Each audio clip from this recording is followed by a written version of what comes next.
Shalom, selamat pagi. Bersyukur hari ini kita bersama-sama kembali mengikuti program doa Fajar Morning Blessing pagi hari ini. Kita percaya kita sampai saat ini karena penyertaan Tuhan yang dahsyat dalam hidup kita. Katakan yes. Bapak Ibu Saudara, mari kita banyak-banyak mengucap syukur atas apapun yang terjadi, atas apapun yang kita alami sampai saat ini. Apapun yang Tuhan perbuat, apapun yang sedang terjadi kita sepanjang tahun ini, kita mau berkata bahwa Tuhan Yesus tetap baik. Katakan yes, haleluya, haleluya. Mari kita bersatu dalam doa. Bapa yang baik, terima kasih buat pagi hari ini. Engkau selalu melakukan hal yang lebih besar daripada yang kami doakan. Terima kasih Bapa, Engkau menguatkan iman kami. Engkau menguatkan setiap badai kehidupan yang sedang kami alami ya Tuhan Yesus. Terima kasih Roh Kudus, terima kasih Tuhan. Urapi kami ya Tuhan Yesus. Urapi kami ya Tuhan. Di dalam nama Yesus, Engkau yang memberi kekuatan, Engkau yang memberikan ya Tuhan Yesus pengharapan bagi kami. Untuk kami boleh menyambut di tahun yang baru yang sebentar lagi akan kami bersama-sama memasukinya ya Tuhan Yesus. Terima kasih Bapa. Kami akan melihat perkara-perkara ajaib yang akan Tuhan lakukan dalam kehidupan kami. Oleh sebab itu pagi hari ini kami ingin terus memuji menyembah Tuhan, bersyukur dalam hadirat-Mu ya Tuhan Yesus. Terima kasih Bapa, terima kasih. Semua kita yang siap memuji menyembah Tuhan sama-sama katakan amin.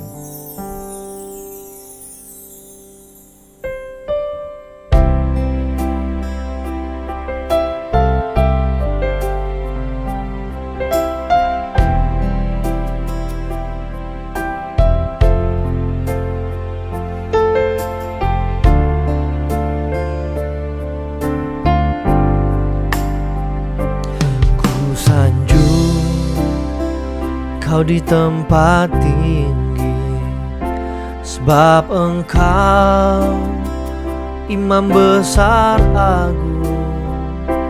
Ku sanjung, Kau lebih dari yang lain, dan ku datang menyembah-Mu Tuhan. Sama-sama katakan ku sanjung. Ku sanjung, Kau di tempat tinggi, sebab Engkau Imam besar agung. Ku sanjung, Kau lebih dari yang lain, dan ku datang menyembah-Mu Tuhan. Haleluya. Ku sanjung,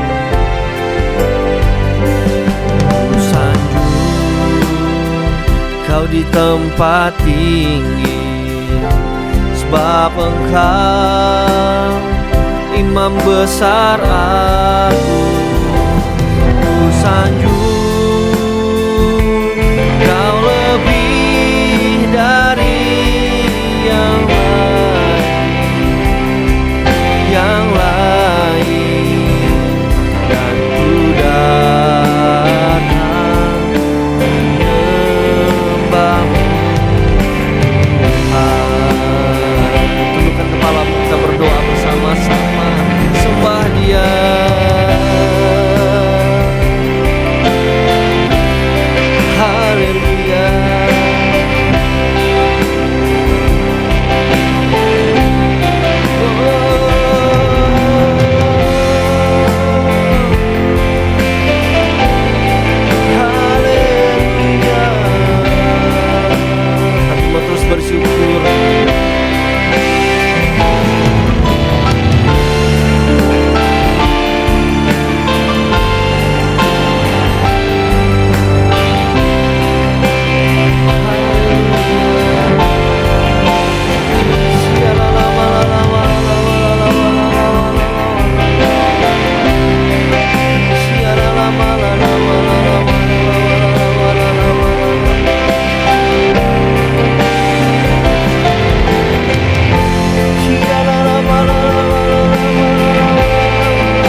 tempat ini, sebab Engkau Imam besar agung. Ku sanjung Kau lebih dari yang lain, yang lain. Dan ku datang menyembah-Mu Tuhan. Oh, ku sanjung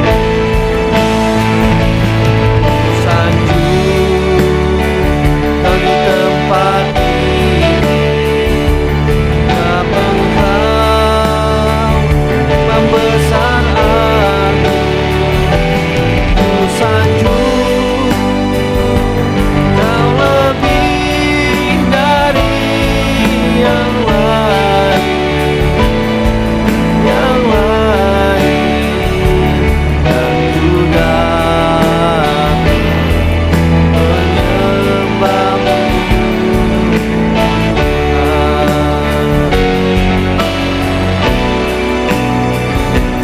dan ku datang menyembah-Mu Tuhan, dan ku datang, dan ku datang menyembah-Mu Yesus.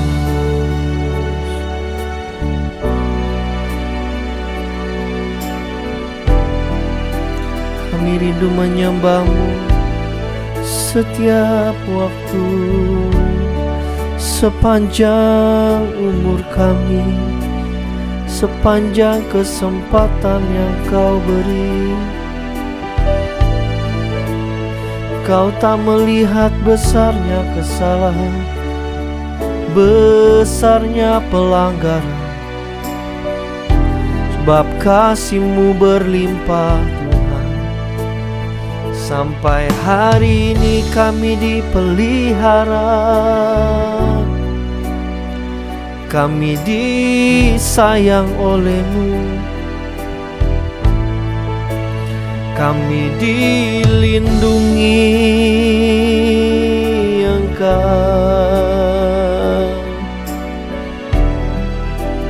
Terima kasih ya Roh Kudus.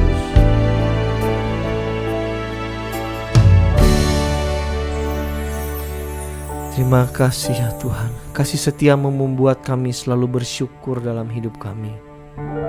Pengharapan-Mu membuat kami semakin semangat untuk melewati setiap rintangan-rintangan yang ada.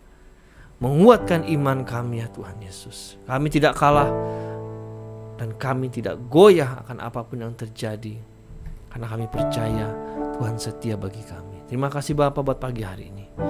Berkati sebentar kami akan mendengarkan firman-Mu. Urapi hamba-Mu, urapi kami semua ya Tuhan Yesus. Dalam nama Yesus semua yang siap sama-sama katakan amin. Haleluya, haleluya. Mari bersama-sama kita memperkatakan Mazmur 91 ayat yang pertama sampai yang ke-16.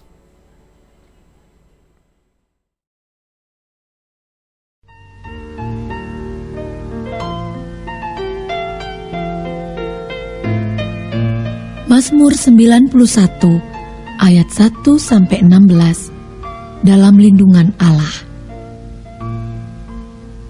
Orang yang duduk dalam lindungan yang maha tinggi dan bermalam dalam naungan yang maha kuasa akan berkata kepada Tuhan, tempat perlindunganku dan kubu pertahananku, Allahku yang kupercayai.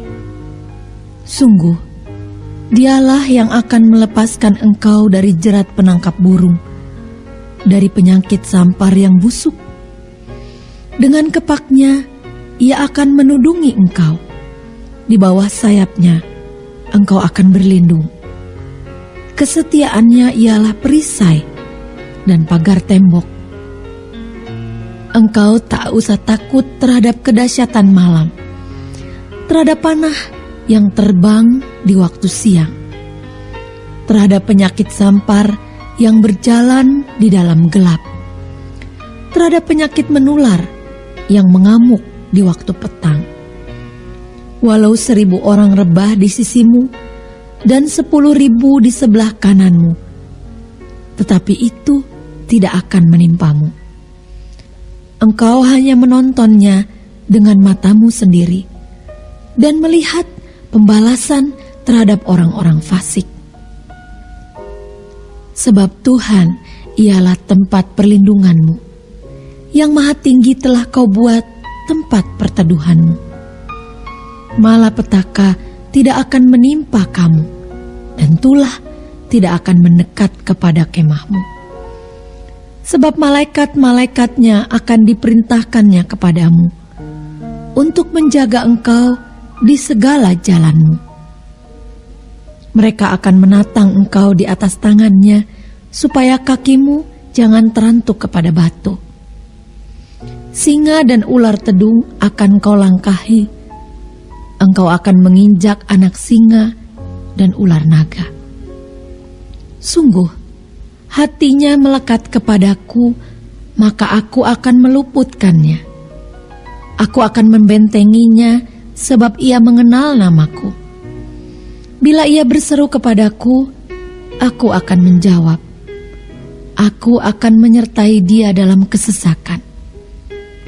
Aku akan meluputkannya dan memuliakannya. Dengan panjang umur akan kukenyangkan dia, dan akan kuperlihatkan kepadanya keselamatan daripadaku.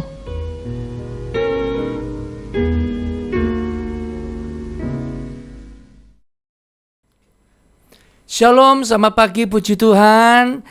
Di dalam momen Natal ini saya masih mengucapkan selamat Natal dan tahun baru 2021. Dan saya percaya mungkin kemarin tanggal 25 Desember saudara sedang melakukan sedikit perayaan Natal, sudah pasang pohon Natal dan berbagai macam pernak-pernik Natal, dan saya percaya rumah Anda sudah indah Anda hias dengan yang terbaik. Itu baik adanya, tapi jauh lebih baik bila saudara melihat bagaimana sejarah Natal, supaya kita terus diperbaharui di dalam Natal yang di tengah-tengah kondisi pandemi COVID-19 ini. Dan saya percaya, sekalipun mungkin saudara tidak bisa seluas dan sebebas di tahun sebelumnya, tapi tetap makna Natal saudara rasakan di tahun yang indah ini. Saya tetap katakan tahun Natal ini tetap indah karena Tuhan Yesus tetap menyertai kita. Katakan amin, katakan yes. Haleluya. Nah, saudara, kalau kita lihat dalam kitab Lukas, Matius, bagaimana perjalanan seorang yang sederhana, dua tokoh suami istri, yaitu Maria dengan Yusuf. Dia dipakai Tuhan, orang yang sederhana, tapi mereka sanggup mendengar pesan Tuhan. Jadi pesan saya sebagai hamba Allah, jadilah orang yang sederhana, tapi sanggup mendengar suara Tuhan. Saudara, orang yang sibuk melayani pekerjaan Tuhan, belum tentu dia dapat mendengar kepekaan dengan Tuhan. Mungkin bisa aja karena hatinya belum bersih, seperti Raja Herodes, hatinya kotor. Orang yang menyembah Kristus seperti Herodes, ya, dalam Matius 2 ayat yang ke-8 tadi dikatakan bahwa mereka mencari Tuhan, bahkan memerintahkan menemukan anak yang dibungkus kain lapin itu. Tapi tujuannya bukan sesungguhnya menyembah seperti apa yang dikatakan Raja Herodes, tetapi ingin membunuh. Saudara mencari Tuhan, mungkin kau tidak membunuh Tuhan Yesus secara langsung, tapi hatimu kotor. Hatimu masih penuh dengan dosa, dengki, iri, masih penuh dengan kata-kata yang kotor dan segala rupa-rupa yang kotor, pikiran yang kotor seperti Herodes. Saudara, hati yang kotor, pikiran yang kotor akan mengeluarkan kata-kata yang kotor yang dapat membunuh orang lain. Mungkin kau tidak membunuh seperti Raja Herodes dengan pisau atau dengan tentara-tentara yang besar, tapi kau membunuh dengan hati yang kotor.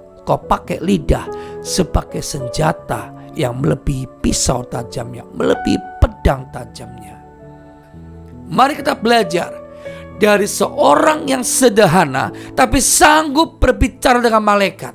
Itu yang luar biasa. Amin. Nah, kalau kita bisa ambil benang merahnya di pagi hari ini tentang Maria dengan Yusuf. Yang pertama, kedua tokoh ini tidak mementingkan kepentingan diri sendiri. Maria dengan Yusuf waktu pertunangan sudah pastinya mereka punya rencana atas kehidupan mereka berdua. Mereka pasti sudah susun, mereka pasti sudah punya rencana, tapi akhirnya mereka membatalkan semua rencananya dan mereka mengikuti rencana Tuhan. Tuhan Yesus Kristus menginginkan di hati kita dan pikiran kita tidak hanya memikirkan apa yang saya suka, apa yang saya nyaman, apa yang saya inginkan. Jangan menjadi orang yang egosentris. Manusia berdosa yang egois dan egosentris cenderung hanya memikirkan diri sendiri, memikirkan perasaannya sendiri, tidak mempedulikan orang lain. Kalaupun ia memperhatikan orang lain, seringkali hanya karena dua hal. Yang pertama, karena orang itu dapat menguntungkan dirinya sendiri, atau sebaliknya telah merugikan dirinya sendiri. Jadi dengan kata lain, ia memperhatikan orang lain karena semata-mata demi kepentingan cari muka mungkin, kesenangan atau keuntungan. Ya. Nah, apakah kita masih hidup dalam keadaan yang sama? Apakah juga kita sudah hidup dalam perubahan, dalam keadaan yang berubah? Maria dan Yusuf menyampingkan seluruhnya kepentingannya. Dia tidak cari muka, dia malah mengalami tindakan-tindakan yang tidak nyaman. Bahkan dia pindah dari satu kota ke kota lain. Bahkan Yusuf dengan Maria tidak menuntut berkat Natal, tidak menuntut dihargai, tidak menuntut dapat pujian kepada Tuhan, tapi tetap setia. Amin. Yang kedua, Maria dan Yusuf memberikan teladan untuk kita juga, untuk mau melayani. Itu spirit, itu teladan yang Yesus ajarkan kepada kita, bahwa Yesus datang untuk melayani, bukan dilayani. Jadilah orang-orang Kristen, orang-orang yang terang dalam dunia ini. Kita datang untuk melayani, bukan punya mental bos, bukan punya mental ingin dihargai. Ya, seringkali kita tanpa sadar kita ingin dihargai. Hal ini yang harus diteladani. Ya, seperti Yesus dan Maria dan Yusuf pula yang sama. Nah, saudara, sebab banyak orang sesungguhnya sangat memerlukan pelayanan kita, baik saudara-saudara yang seiman maupun yang tidak seiman, yang belum mengenal Kristus. Marilah kita melayani dengan segenap hati, bukan mencari pujian, bukan mencari keuntungan kesenangan hati kita, tapi mencari kesenangan Tuhan. Mari kita bedakan antara kesenangan kita dan dengan kesenangan Tuhan, itu berbeda konteksnya. Saudara, yang ketiga, Maria dan Yusuf berani mengorbankan dirinya. Ya, sekalipun mungkin Yusuf sempat berpikir ingin menceraikan Maria secara diam-diam, tetapi Yusuf akhirnya membatalkannya karena dia dapat pesan suara malaikat, jangan kau ceraikan istrimu itu. Akhirnya Yusuf lebih mementingkan kepentingan Tuhan. Nah, sekaligus memberikan pengertian bagi kita bahwa Maria dengan Yusuf berani mengorbankan dirinya. Sudahkah kita melakukan hal yang sama? Kalau kita ingin menyelamatkan jiwa-jiwa, saudara, sesungguhnya kita harus berani mengorbankan dirinya. Korban apa? Korban waktu. Apakah cukup ke waktu? Tidak. Kalau Anda diberkati dengan berkat materi, berikan materimu kepada Tuhan, seperti emas, kemenyan, dan mur kepada Tuhan. Seperti orang-orang Majus yang mempersembahkan hal-hal yang terbaik. Emas artinya dia memberikan sesuatu yang berharga, yang miliknya kepada Tuhan. Apa yang berharga yang kau punya? Persembahkan kepada Tuhan. Ya. Apalagi kemenyan, itu sesuatu yang harum. Berikan hidupmu yang harum pada Tuhan, jangan hati yang kotor. Persembahkan hidupmu yang bersih kepada Tuhan. Jauh dari pikiran-pikiran kotor, jauh dari perkataan-perkataan yang kotor. Dan ketiga, seperti orang Majus, berikan mur. Engkau sudah mati. Engkau sudah hidup yang baru di dalam Kristus. Supaya kau sanggup mengorbankan dirimu kepada Kristus. Kata amin. Mari pagi hari ini, di tanggal 26 Desember ini, kita sedang mengenang bagaimana Yesus lahir bagi kita, yang memberikan contoh bagi kita juga. Dalam 3 poin tadi, bagaimana Yesus juga tidak mementingkan diri sendiri. Yesus datang untuk melayani. Bahkan Yesus berani rela mengorbankan dirinya sampai mati untuk kita semua. Dan Yesus sudah bangkit, dan kita sedang menantikan kedatangan Tuhan yang kedua kalinya. Mari yang percaya katakan amin. Saya akan berdoa bagi saudara sekalian.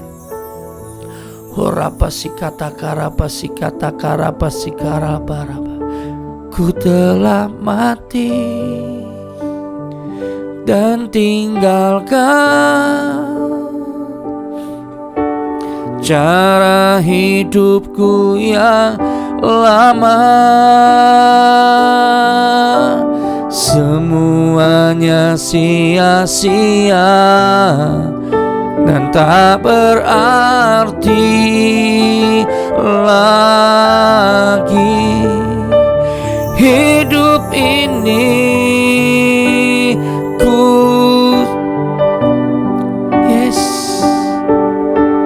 pada mezbamu ya Tuhan. Katakan jadilah padaku.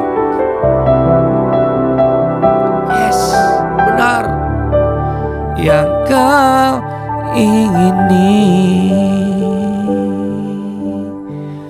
Hamba berdoa Tuhan, berkat Natal, kelahiranmu mendatangkan keselamatan dan sukacita yang berlimpah-limpah atas kami, atas seluruh jemaat Fadilah Church dan seluruh para pemirsa yang dikasihi Tuhan Yesus Kristus. Alami kelahiran yang baru, dimensi yang baru dalam kehidupanmu di dalam nama Yesus Kristus. Haleluya. Terima di dalam nama Yesus Kristus. Haleluya. Yang terima kemenangan dan sukacita katakan amin. Selamat pagi, selamat aktivitas, selamat menyambut tahun baru, salam hangat untuk semua yang menyaksikan dan keluarga-keluarga yang harmonis seluruhnya. Di dalam nama Yesus Kristus. Haleluya. Amin.